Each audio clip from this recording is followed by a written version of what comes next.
Oui, bonjour Valentin. Valentin de DeLorean Experience, Marne-la-Vallée. C'est ça.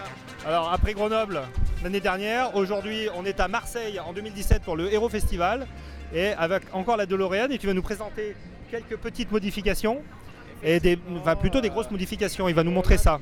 Je te laisse parler. Ouais. L'intérieur tu connais, on n'a pas eu grand chose de nouveau.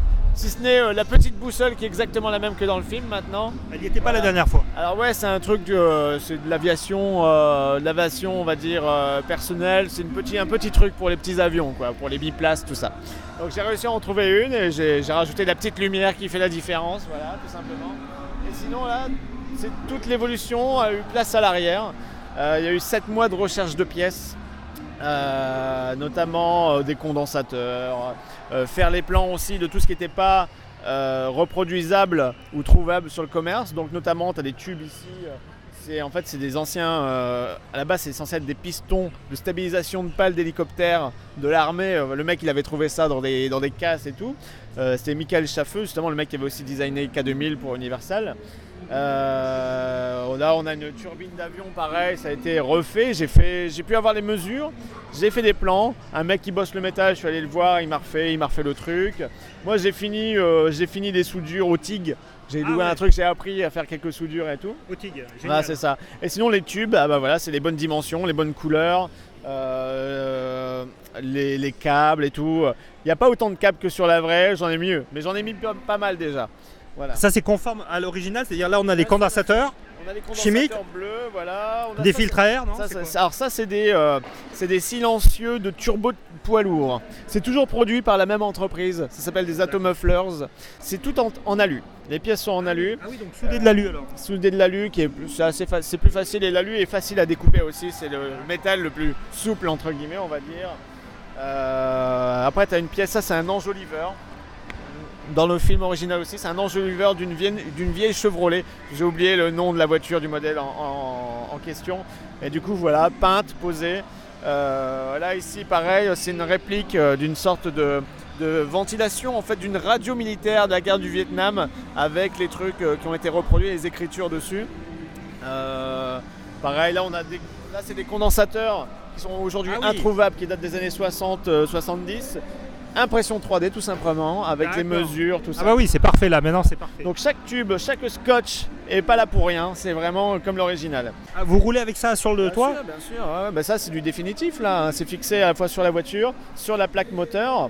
D'ailleurs le moteur qui est toujours accessible, je dois juste démonter les 2 tubes ici au-dessus qui sont flexibles, mais qui empêchent quand même d'ouvrir comme on veut, et le bas des réacteurs avec les vis que tu vois là. D'accord, donc plein de petits projets du coup derrière. Et puis on va voir ce que ça va donner, hein. Mais normalement le plus dur est fait là. D'accord. Bon, je vais te demander une faveur parce qu'on s'en lasse pas, on se refait un petit voyage temporel. Bien sûr. D'accord, bon. Allez, passager alors. Allez, c'est toi qui m'emmène.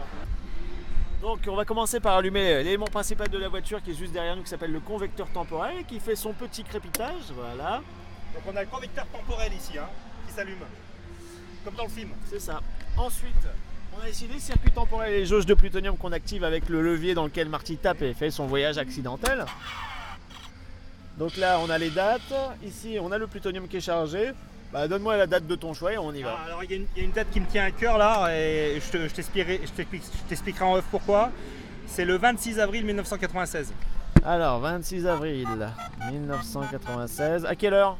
Une heure précise peut-être? Ah non, j'ai pas l'heure. Ou en début de journée? Oui, début de Allez, journée. 8h du mat. Voilà, parfait. Réveil un peu matinal.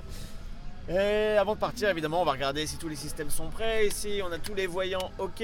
Toi, tu me démarres le moteur en appuyant sur le bouton vert, vas-y. Attends, j'appuie sur le bouton vert. Voilà, super. Et c'est parti, on va foncer à 88 miles à l'heure.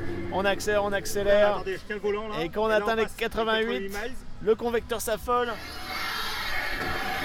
Et nous voilà arrivés le 26 avril 1996. Jetez un coup d'œil. On s'en lasse pas là, c'est mythique. Et surtout le travail, on voit l'almanach ici sur le tableau de bord, la petite horloge avec l'heure qui s'est arrêtée, c'est ça, hein? C'est ça, à 22h04 quand la foudre a frappé, qu'il a fait son voyage temporel Marty. La cassette de Van Halen, voilà. Bah bien sûr qu'elle fonctionne. Bon, alors pour finir, je vais te montrer un petit appareil. C'est pour la question mystère. Alors tu le secoues. Votre héros préféré. Alors votre héros préféré, qu'est-ce que c'est? Ah merde. On est au Héros Festival de Marseille 2017. Je pense que moi, mon héros favori, c'est Sonic qui sauve les petits animaux de la forêt. J'adore Sonic le hérisson depuis que je suis gamin. Donc c'est mon jeu préféré. Sonic 2 sur Mega Drive. Donc voilà. Moi je kiffe ça. Et même d'autres personnages un peu animaux, genre Fox McCloud dans Star Fox et compagnie. C'est des mascottes que j'aime bien. Voilà. J'ai beaucoup d'affection pour ça.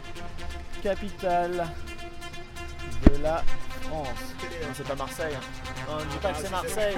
Non. C'était la question piège.